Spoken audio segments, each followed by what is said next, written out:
Howdy, this is Alfie again, and this is what I took away from week 3.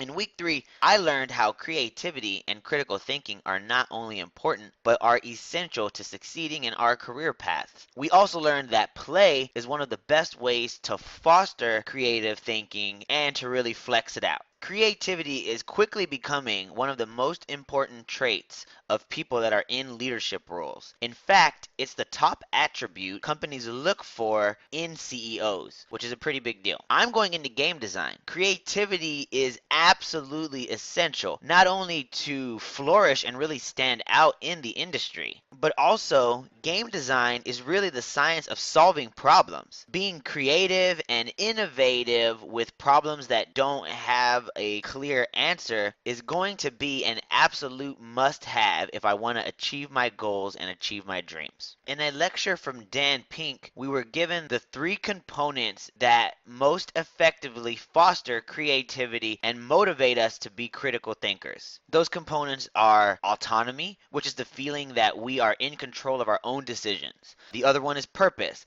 the feeling that what we're doing is for a good reason. And mastery, which is our feeling of pride in our skill level. When looking for jobs in the industry, I can use these components as a rubric to find jobs that further my career and challenge me, and I can also use them to know how to run an effective team when I one day assume a leadership role. We also learned this week about gamification, which is a way of turning any task into a game. The desired outcome is more motivation and better quality work. Also, companies use gamification to get better loyalty out of their customers. In the team challenge this week, I learned about rewards. For instance, a team lead taking their team out for drinks and food after working on a really hard project. I also learned about quantifiable outcomes, which is basically studying statistics to know what worked and how you can recreate what worked best for you, which is actually something that video gamers have been doing for years. But now we're seeing it in Fortune 500 companies like Facebook.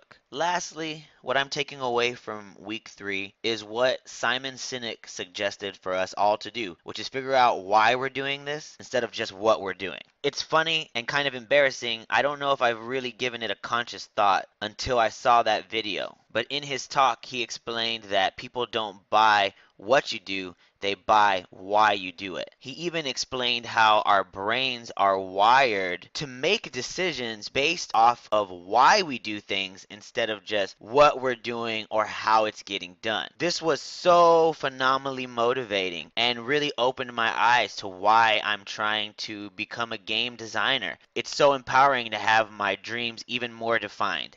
I'm doing this because I want to help people. I learned by keeping that at the forefront of what I'm doing is going to motivate me, make my work stand out, and make people who are like-minded around me also want to be on teams that I'm on. And hopefully, we can make the world a better place.